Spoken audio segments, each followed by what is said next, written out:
Hey, hey, hey, it is December 22nd, just 3 days before Christmas 2023, right here on the West Coast. It is 11 a.m. Pacific Standard Time. I am Brannon. So this is Success Never Sleeps, where week in and week out we gather as small business owners, entrepreneurs, in particular martial arts school owners, and we really try to figure out this thing called life.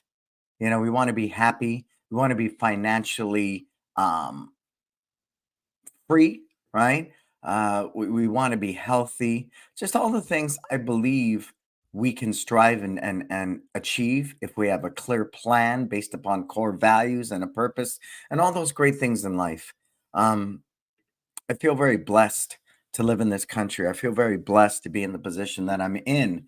And so to not live to my full potential, as I say, live your best life, for me is a crime. It's simply a crime. So as you come aboard, say hello. We got James, Bob Poole, Ashton. What's happening, sir? As you guys come aboard, say hello, put in the name of your school, where you're tuning in from, and I'm going to take a minute to thank my sponsors. Who are our sponsors? As always, we have Tusa. It's simply one of the best when it comes to martial arts supplies. My family has had a relationship with them since the 90s. Yeah. Yeah. My papa was one of his first clients. We also have Market Muscles, Stephen Reinstein and the gang. Happy holidays to my brother, too, and everybody at my studio. If you need a CRM system, they are simply the best. They are the good people. They're conscious of their product. Their strategies to improve their product unequaled are unequal. They don't hop on trends. They really make the effort to cultivate a sustainable product that I believe can be built upon and improved upon, which is inherent of any software CRM system. So I love the guys there. We have, of course, Kids Love Life Skills. We all know that character development is crucial in a martial arts school. We can do it better than soccer or baseball, t-ball, than anybody else. So along with good self-defense, good fitness, and all the rest, you need a strong life skill component. Please make no mistake. And I encourage you to check out Kids of Life Skills. LC Accounting, my sister Letitia, she's my savior in many ways, my living proof that angels do exist. Tisha keeps me in line, keeps me in order. I make her cringe sometimes when I do spend, but overall, it's because of her that I responsibly am able to do the different things I need to do, take care of our expenses, improve the wages of my team, as well as save for my retirement, all those things, and give my family what they need. So thank you, Letitia, for that. Who else is coming aboard? Miss Monique. What's happening, Miss Monique? Everybody coming aboard, do say hello. Again, I will give away an hour of consulting like we did last week. I believe it was Valerie Fong who won that. And so we'll do the same thing. Everybody who's here, put in your name, the name of your school, where you're tuning in from, as well as post it at some martial arts group or tell another person, hey, Elizabeth, what's happening, Elizabeth? Black Dragon Martial Arts. Oh, it's Marty. Marty? I can't see that too well. And I want to keep putting my Marty from Tennessee. Let's talk about what we got coming up, right? May 25th through 28th, we have It's Time Live Canada. It's Time Live Canada, my first visit up to Canada, and I'm really looking forward to that. As I shared, we're going to release the opportunity to sign up for Canada before the new year, so you get the tax benefit. You need a write-off. Right now, I'm spending money. It's the end of the year versus giving it in taxes. I'd rather give it to my team in bonuses, buy new equipment, make some improvements to the facility so that I reduce my taxed dollar. Super, super, super important. So again, for It's Time Live Canada, we only take 20 people for 4 days.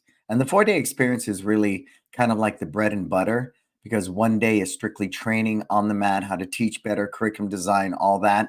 Sunday is all business, business, business, business, because we are in what? The martial arts business. Monday is personal development, all about you. And then Tuesday is wealth building and strategizing, taking everything we've learned over the 3 days and how to make it happen.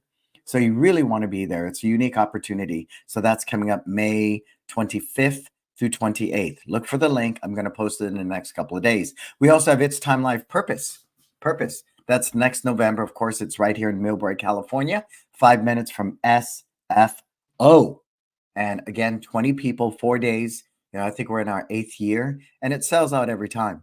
It really does because it's such a special experience, new friends, networking, getting down to the nitty-gritty of why we're not quite where we wanna be, or learning to 10x, our success and take it to a whole nother level. So again, I'll release the link for that, and you're gonna wanna be signing up for that. Please don't miss out. Every year, I people call me, "Can I still sign up?" I say, "No, it's sold out." "Yeah, but don't you got one more spot?" No. That's the discipline of this event. 20 people, 4 days. Cool? All right. So, man, let's get into this thing. We're going to only run about a 45-minute show today. We were going to do a rerun at first. I decided, hey, I want to keep giving. I think I do what I do because for me, the martial arts industry is my heart. It will always be my heart.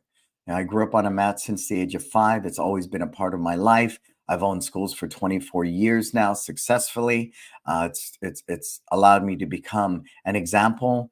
I've helped other people create success in the martial arts industry. It's allowed me a consulting business, a life skills company, as well as my 2 schools. So I love this industry, and to give back to this industry for me is my heart and soul.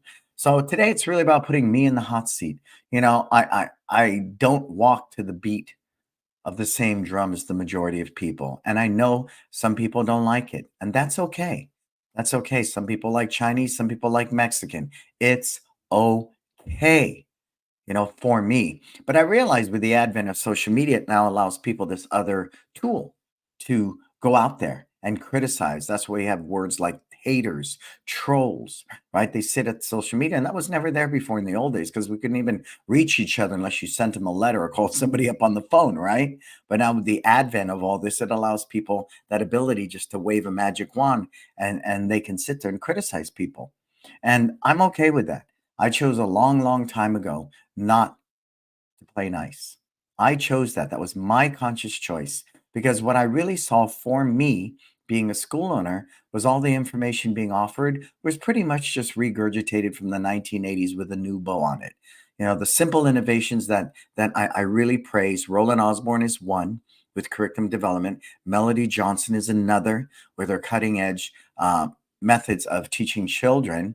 I believe Tule with his CRM system, My Studio. I also Stephen Reinstein with his innovative websites. Us with Kids Love Life Skills.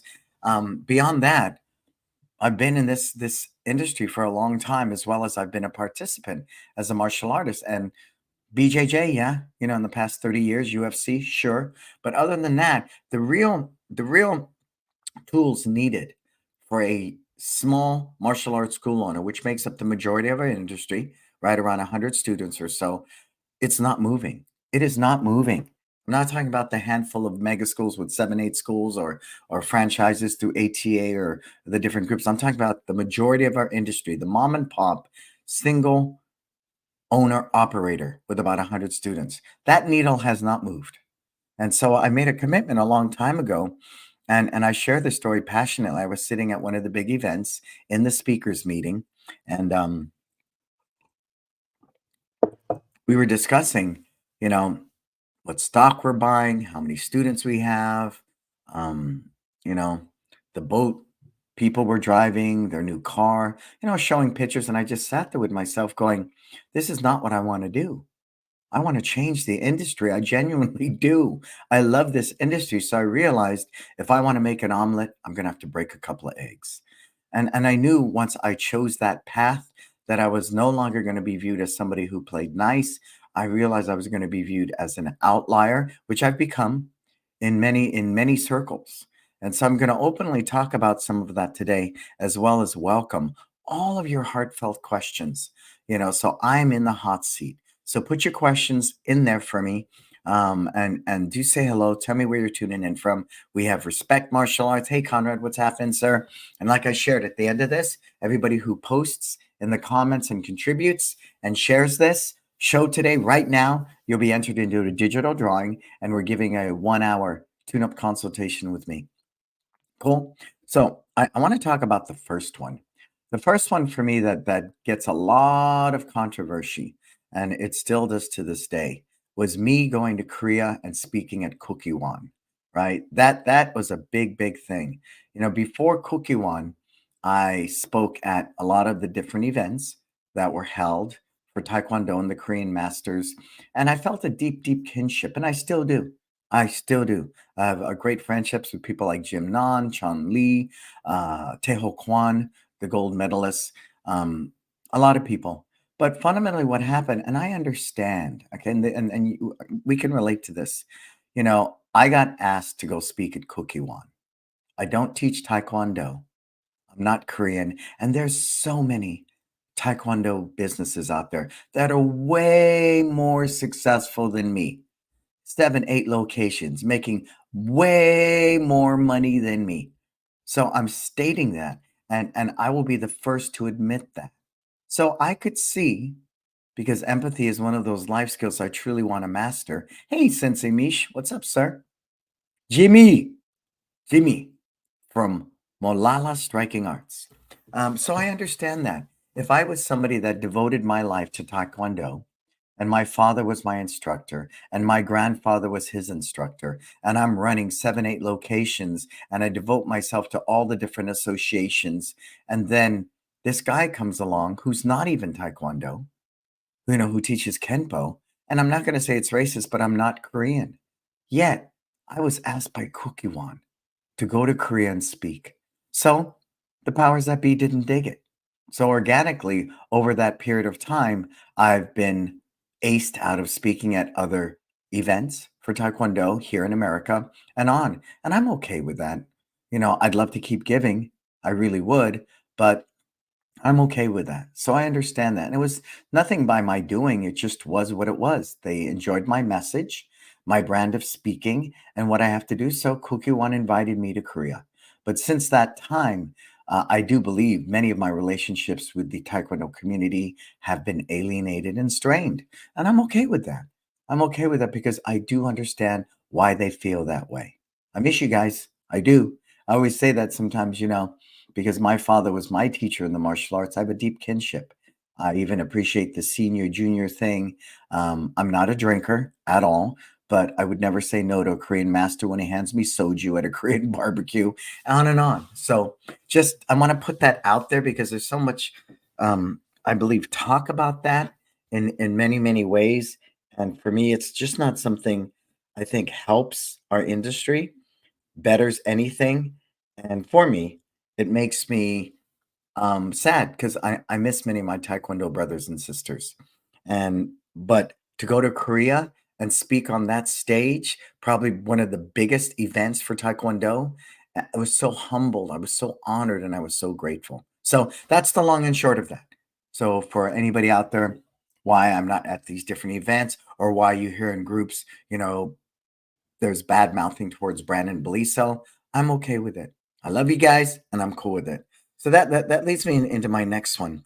Um, Recently, I've been doing a lot of work with Sam On. He's Taekwondo. So just for all clarification, Sam On is not a financial advisor. Hear me? Sam On is not what? He's not a financial advisor. He's not. He's a simple school owner with 100 some odd students, but he realized, I think maybe 30, 40 years ago, he realized that he could take the money he earned in his Taekwondo and invest it in the stock market. So he's dedicated his life. I've known Sam about 4 years. Every day that man is up at the break of dawn when the market opens. He sits there with 3 computers and he actively invests and trade. So he understands the market. For me, it's like a martial artist. If I train every day, 8 hours a day, I'm going to be pretty damn good. So whether he has a financial certificate or not, which is something I don't have a lot of weight with. I've worked with so-called, licensed financial advisors that didn't do anything with my money. With Sam, to date, I have the most money I have ever earned, in my net worth. And that is thanks to Sam On. So again, just for clarification, because I guess as we were posting things, again, people out there in the universe had to share that, you shouldn't be working with Brannon and different things like that. And again, I don't know why. I don't know why. And it's often I think what's most challenging about that for me, and I posted it yesterday in a short video, is that it's often the people that I would believe should be more grateful than all of us. They make more money than all of us. They're more successful than all of us, and they're in a position of influence and power that we may not be in. Yet, they believe their word is law and it should decide what happens in this world of martial arts. And it's kind of sad for me. It's sad because again, I bring Sam to you because I have benefited from Sam. And it took 4 years for me to endorse him. Please know that. I don't lightly just say, "Hey you guys, buy stuff from this guy," or "Hey, utilize his services." Sam is simply a coach. And it took 4 years for me to write a testimonial. It took 4 years for me to say, "Okay, I'm one of his success stories now. Here I am. You guys, I want to share this with you." But make no mistake, everyone I've ever shared with you, Market Muscles, my studio, have been pretty much on point and they've really impacted and helped the industry. Everybody has their shortcomings. Nobody's perfect. No website's perfect. No CRM system's perfect. And no financial advice is perfect. But again, my relationship with Sam is worth a lot to me, a lot to me. So I publicly share that, if you have a challenge, bring it to me, right? Bring that to me. Bring that to me. And again, Sam asked me just to share, he is not a licensed financial advisor. He is just a simple school owner who's involved in the market and shares that coaching with other people. Cool? All right, so those were the two big ones I wanted to share. Now I'm going to get heavy into your questions. Yeah, we've been doing Taekwondo for 21 years. Yeah, and you know it, Elizabeth. The politics can often be huge. And that's just the way it's always been. I don't know if that's ever going to change. I know politically, when I was in Korea, there was even some, controversy with that. There was controversy with that because they're like, "Whoa, who's this guy?" Right? And I want to applaud the person who brought me over because it was very cutting edge. It was very cutting edge to bring somebody like me to Korea. And I opened up, and I know it was rough. I opened up with, "Did you know the number one deaths of teens in South Korea is suicide?" That's where I started. And after that, it was just whoa, because I really wanted to bring home that whatever we're doing by itself is not enough. So whether it's Kenpo, whether it's Taekwondo, whether it's Jujitsu, it's not enough. The life skill component, is really important because somewhere in the world today, a 13-year-old girl is going to decide her best choice is to kill herself because she's been cyber bullied relentlessly and she's been worn down and everybody's failed her. Everybody. Everybody's failed her. So I just truly believe if we can give them a skill set of resilience and confidence that within themselves they can validate themselves. Because who takes action on suicide? They do. They physically hurt themselves. The yin to the yang of that is they can mentally and physically save themselves. So I'm really big on the character development aspect. And I love the 6 tenets, of Taekwondo. But it doesn't stop there. There's so much more. So many other life skills that today's young people and all of us need to be better versions of ourselves. Yeah, me too, Sensei Misha. I don't like the politics. My papa, that's one of the things he taught me. He stayed away from all of it. He was never part of an association. You always knew where you stood with him. And I applaud him for that. I really, really do.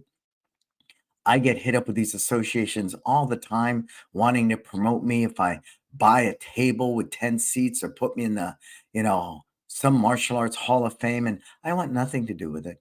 Nothing. I don't. I don't because it's politically written. And for me personally, it doesn't have a lot to say. All right, here's a question. Dun, dun, dun. What was what? Let's see. What does that say, Marco? What was the main difference in attitude that you presented that the Taekwondo wasn't agreeing with?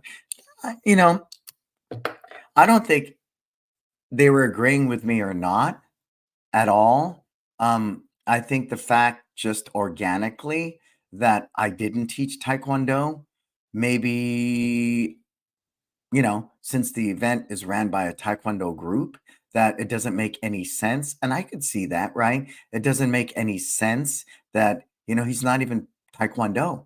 He's not even part of our group, yet he's speaking here. And I spoke for a while at all the different other Taekwondo events, Kama, Asa, and I love the guys. They're just the best people in the world, but they do tend to keep to themselves and their organizations. And I understand that. I do.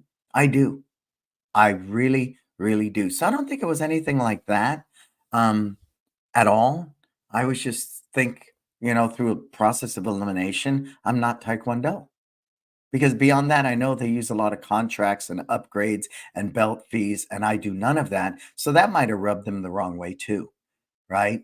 And at first, I think when I started singing that song of no contracts, no upgrades, no bell testing fees, it was kind of like a unicorn thing, right? Like a sideshow.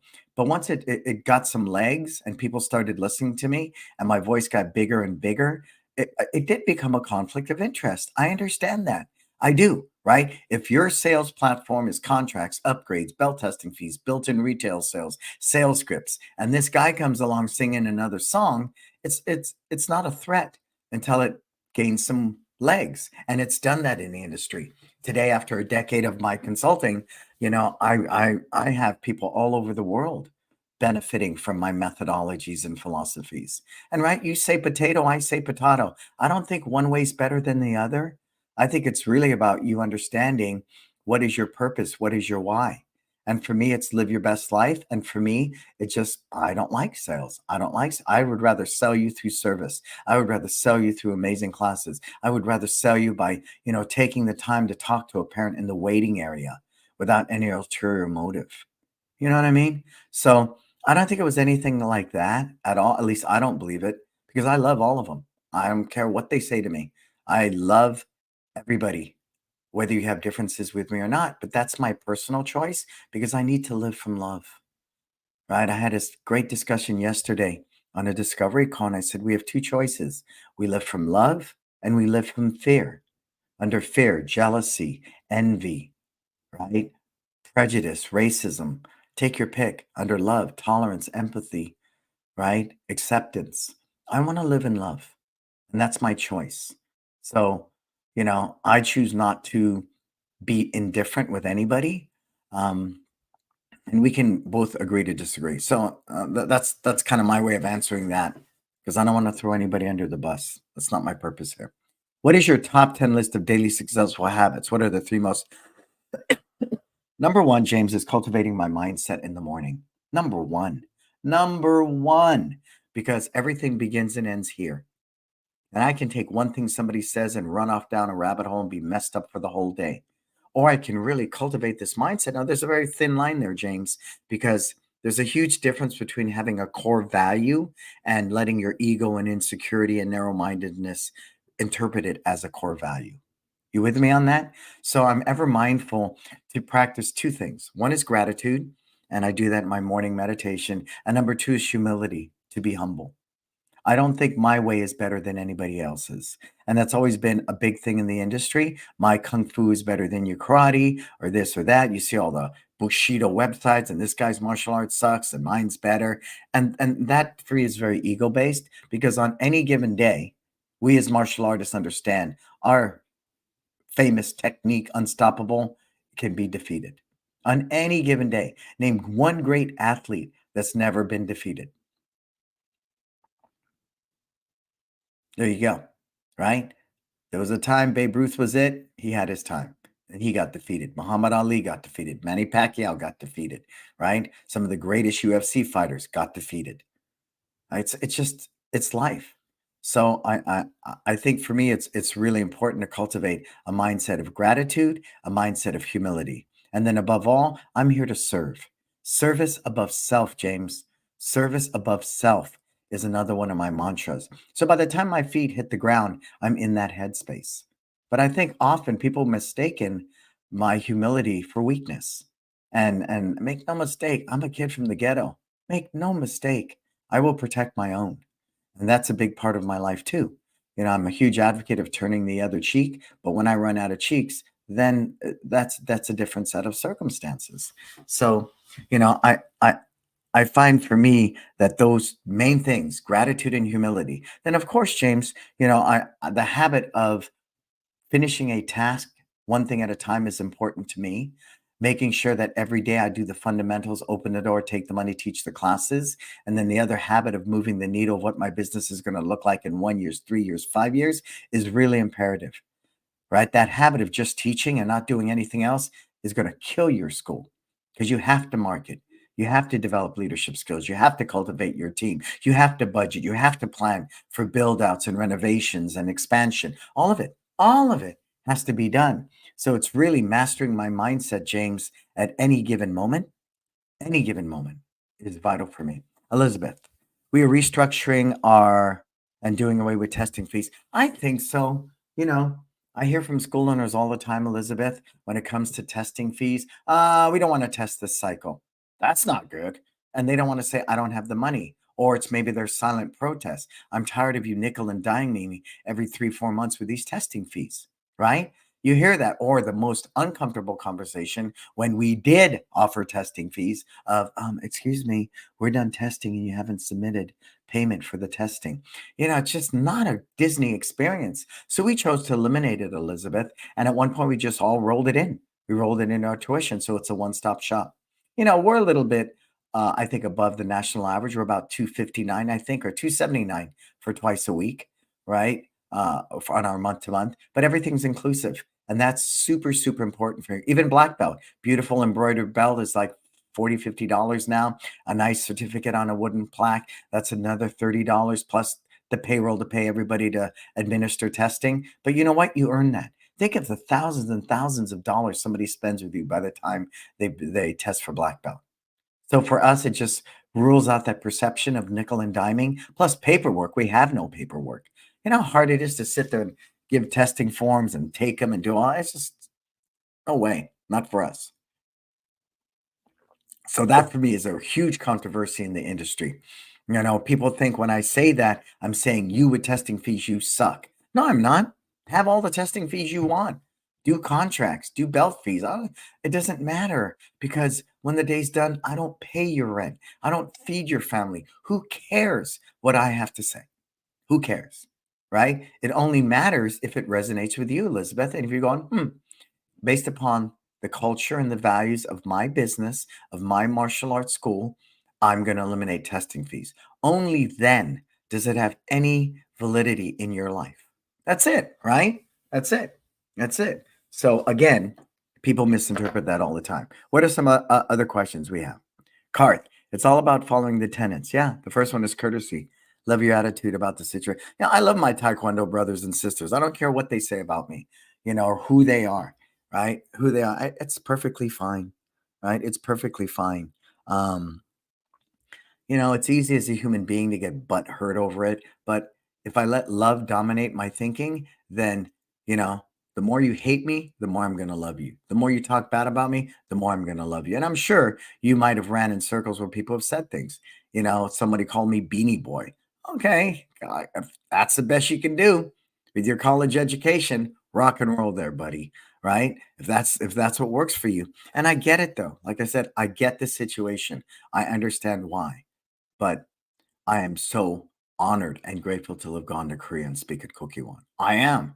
I am to this day. It's one of the highlights of my life. I was picked up in a government car with the little flags and stuff. It was just wow. I got treated like I felt like a dignitary. It was just great because I think if I'm not wrong, I think Kokiwon is a government agency in Korea. I might be, correct me if I'm wrong. So, what's the best advice on restructuring our curriculum? I think when it comes to curriculum for me, because I'm huge on curriculum design, in my wisdom, I'm working with somebody in Kung Fu right now, another person with Taekwondo. I've worked BJJ curriculums, I've worked Shotokan curriculums, I've worked Kenpo, which is one of the hardest. And I think that's where I really cut my teeth, Elizabeth, on understanding curriculum design. One of the hardest types of martial arts to teach is Kenpo. It's so complex. There's a million forms and moves and all of that. So the first thing it came down to, Elizabeth, was saying to myself that um, I am not abandoning Kenpo. So we have what's called dances, and they don't even call them katas or forms. They call them dances because they knew they were martial arts movement, but not necessarily self-defense. They weren't designed a lot of that. They were dances, and they're hard to do. They're hard to do. And so once I made the commitment to that, then it sat about teaching things that were age specific and skill level specific. And I live and die by Michael J. Fox's saying, if a student doesn't learn the way you teach, then teach the way they learn. I think on purpose, a lot of martial arts schools have made things super hard because of ego, right? Because of ego. My black belt test is at YouTube. Take a look. You know, doing a push-up on a pointed brick that my dad, carved down to a point is bizarre. Take a look. We do a thing where we grip each other's throat until somebody says uncle. That's not safe. That's really unsafe. So I get it though, right? If we can sit there and say my black belt test takes 15,000 hours and we kick your butt and all that stuff, then, you know, we have this different sense of being with it, right? But I'm sorry, you're not kicking me in the stomach when I earn a belt. You're just not. I mean, what if I get internal bleeding? And that's not martial arts. I'm not going to stand and let somebody hit me. I'm going to block it. I'm going to defend myself. So I never got that either. I never got that either, but it is what it is. So that's the main thing with curriculum design. Then, like Roland Osborne taught me when I learned about rotating curriculum, start from black belt, Elizabeth, and work back. All the things you want a black belt to know, and then lay it out. I've got a really great chart for that because we have a whole system, and it's laid out methodically. We're almost done administering testing to about 900 students in the past month. And it's so seamless. It's paperless, Elizabeth. It's paperless. Pretty cool, right? So again, that's a much deeper subject, and maybe we can do that for a show. We can do that for a show. So when it comes to restructuring curriculum, I'm all for it. I love because curriculum and the delivery of that curriculum is the meat and potatoes of any martial arts school. Make no mistake. And from a business viewpoint, where do we make our most money, Elizabeth? On the mat. We don't make it on birthday parties, day camps, after school, or whatever else. We make the core, the bulk of our revenue from teaching martial arts classes. So why not double down on that? Invest in your team, pay them better, train them consistently, honor their lives outside of your business, right? And constantly review your curriculum on a yearly basis to make sure it's relevant, up to date, right? Anytime my team comes to me and says the kids don't like this and we think it sucks, I probably need to change that curriculum, remove it, rethink it, do something with it, right? I want to be mindful of that. Super important for me. Cool. Next question. Best thing I ever did was restructure my curriculum into rotating curriculum. Thank you, Sensei Mish. Thank you, thank you, thank you.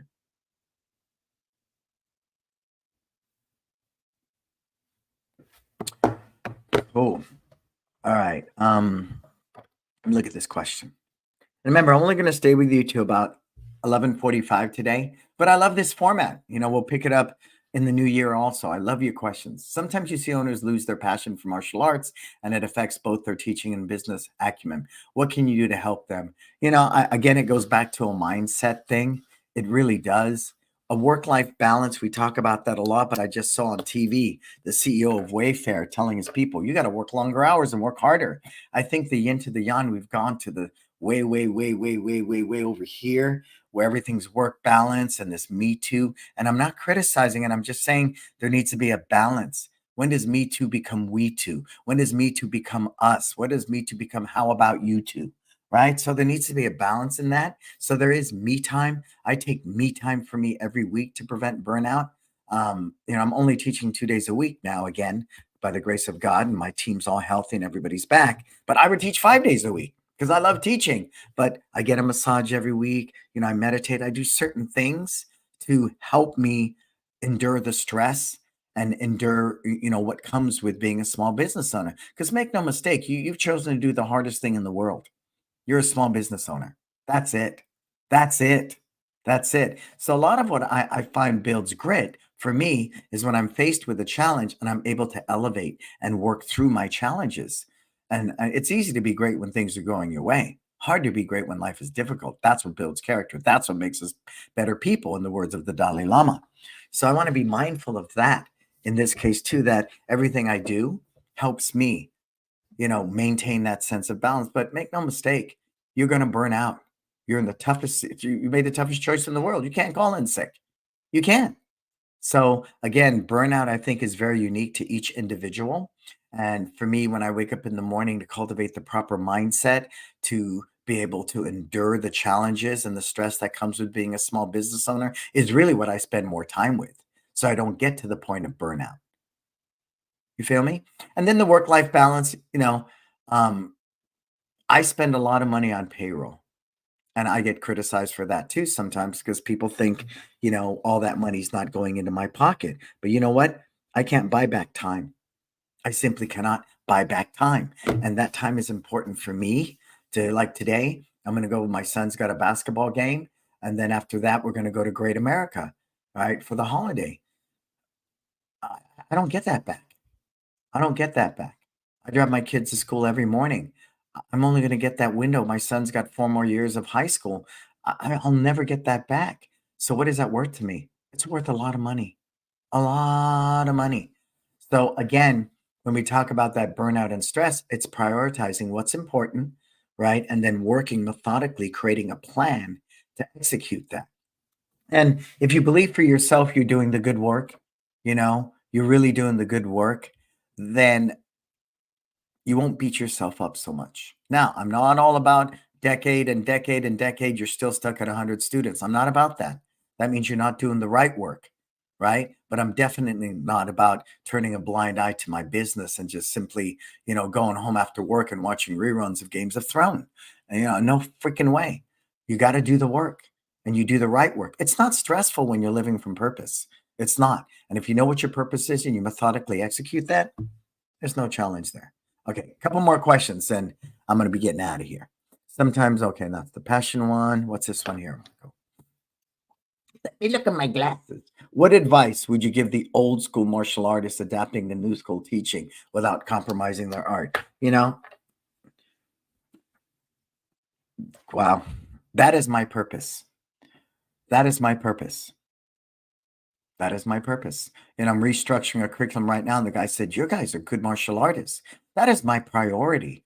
Think about a great college that wouldn't put out great graduates. Think about a great cooking school that wouldn't put out, great chefs. Think about a great, trade school that creates auto mechanics and they put out, their goal is to put out great mechanics. Because if they do, more people want to go to that school, more people are going to get hired. So the thing took me until I was 38 years old because I really saw and lived and died by you're either a starving artist or you're a McDojo. You're a black belt factory filled with sales scripts, can't even throw a front kick, right? And that's what a lot of the old school martial artists do. They just simply dismiss people and say, because you have a lot of students and you make a lot of money, you must suck. I think that's silly.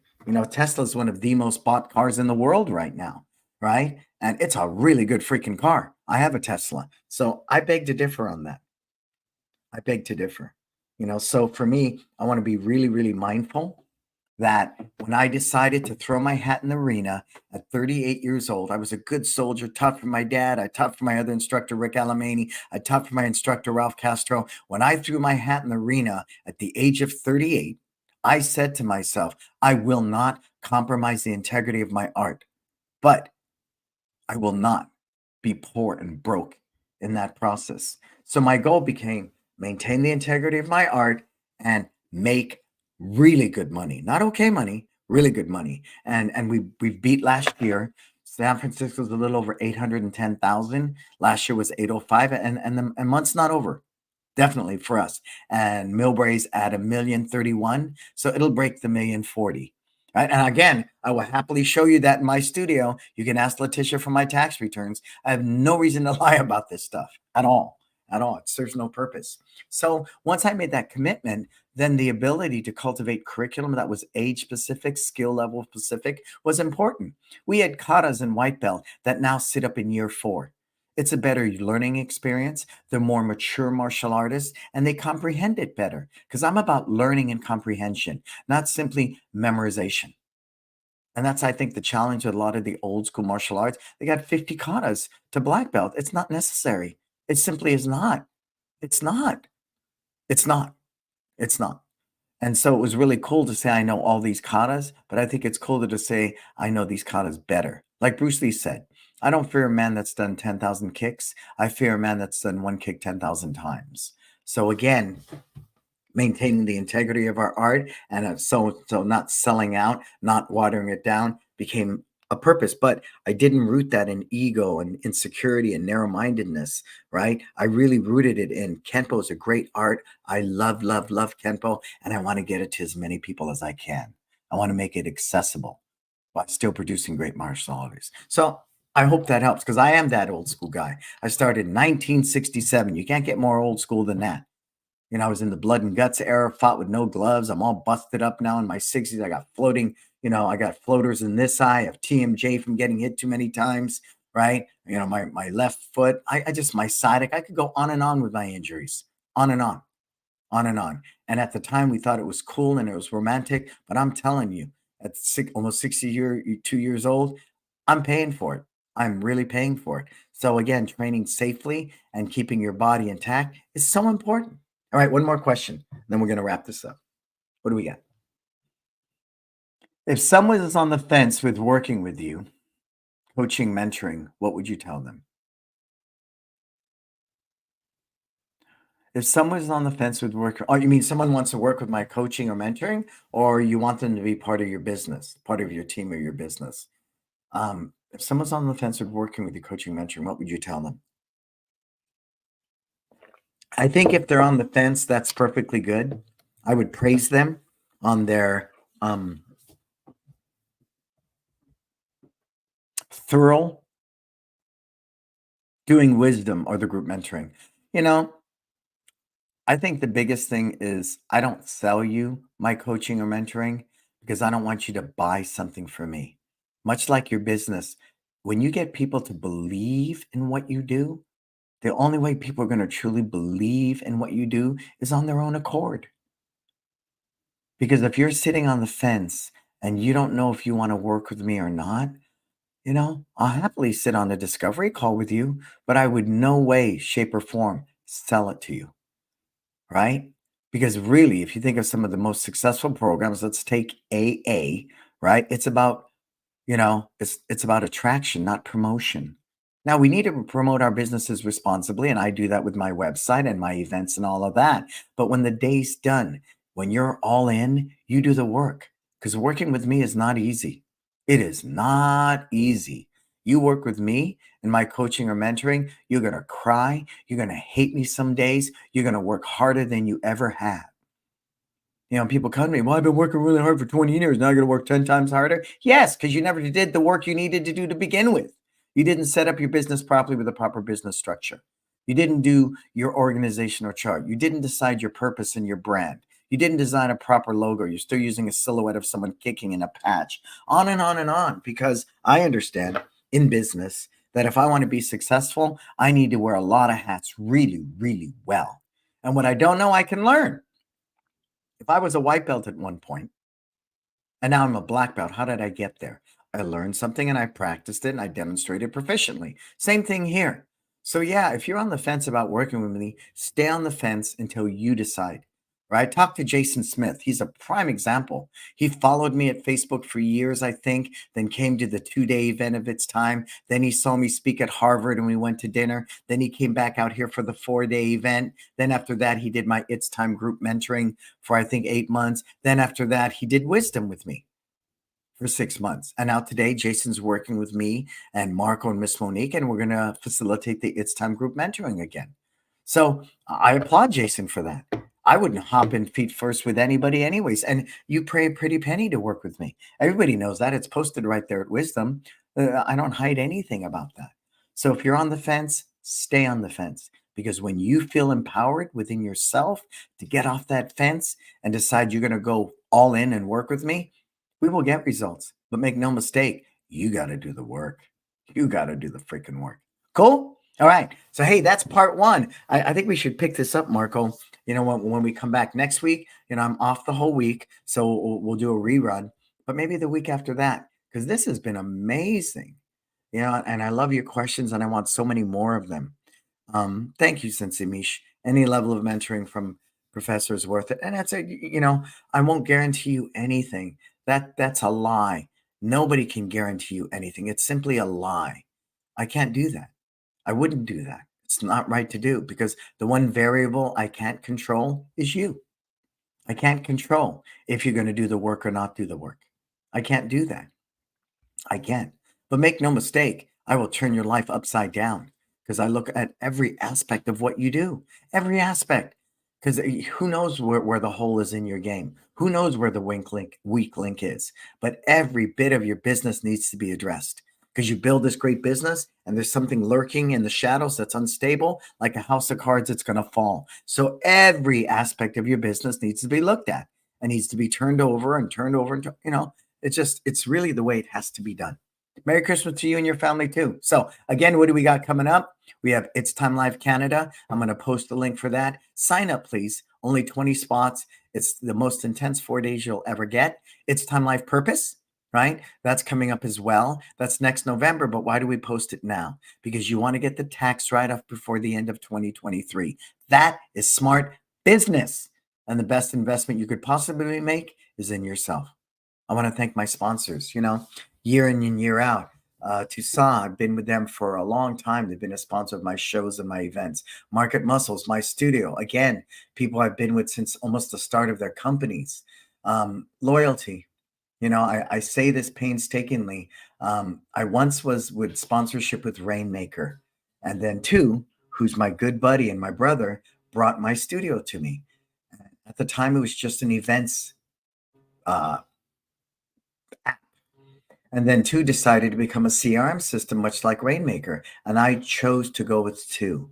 And I said to the people at Rainmaker at the time, Scott Doloff, sir, it's got nothing to do with this other than two is my friend, and I'm loyal to two for that. And at the time, my studio wasn't even a sustainable product. It was in its infancy.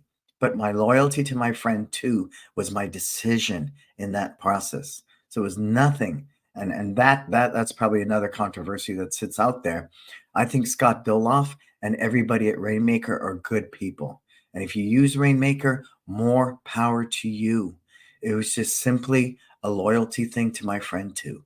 And that was the long and short. But when that first happened, everybody was up in arms about, me leaving Rainmaker and all of that stuff. And it had nothing to do other than two is my brother.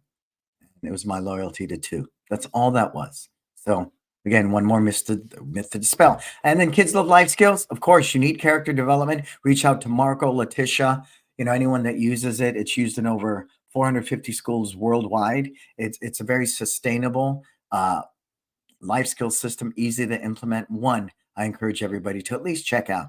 And then LC Accounting, my sister Letitia, I love you. I love you. Thank you for everything you do for me, my sister. So I want to wish everybody happy birthday, Jesus. Can I say that?